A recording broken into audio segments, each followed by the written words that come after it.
Hi viewers, இது வந்து Thursday எடுத்த வீடியோ. நாங்க வந்து இன்னைக்கு ஃப்ரைடே வந்து எங்க பாப்பாக்கு பர்த்டேன்றதுனால ட்ரெஸ் எடுக்கிறதுக்காக வந்து ஷாப் போயிட்டு இருந்தோம். நாங்க எப்பவுமே ரெகுலரா எடுக்கிற ஷாப் தான் வந்து போயிட்டு இருந்தோம். அங்க வந்து saree கலெக்ஷன்ஸ் தான் வந்து ரொம்ப சூப்பரா இருக்கும்.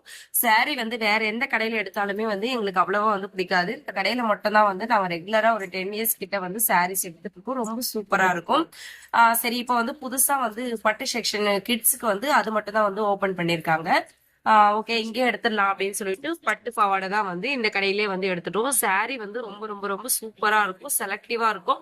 நம்ம எதுவுமே வந்து இது வேணாம் அது வேணாம் சொல்ற மாதிரி இருக்காது. எல்லா சாரீஸுமே ரொம்ப அழகா இருக்கும்.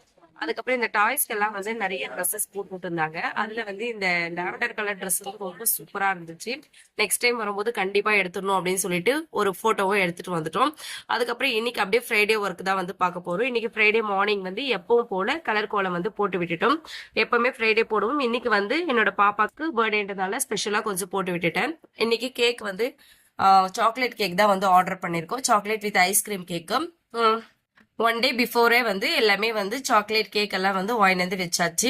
அதுக்கப்புறம் ஈவினிங் நைட்டு டின்னருக்கு வந்து சிக்கன் பிரியாணி தான் வந்து செஞ்சிருக்கோம். கொஞ்சம் ஒரு 3 to 4 kgs வந்து செஞ்சிருக்கோம். சிக்கன் கிரேவி, பாதி சிக்கன் வந்து பிரியாணி பண்ணிட்டு கொஞ்சம் சிக்கன் எடுத்து வந்து சிக்கன் கிரேவி வச்சுட்டோம். முட்டை கிரேவி கம்பல்சரி வந்து முட்டை கிரேவி வச்சுருவோம். ஸ்வீட்டுக்காக வந்து கேசரி செஞ்சிருக்கோம். கூடவே வந்து சப்பாத்தியும் செஞ்சு முடிச்சாச்சு. எப்படி இருக்குன்னு சொல்லிட்டு கமெண்ட் பண்ணுங்க.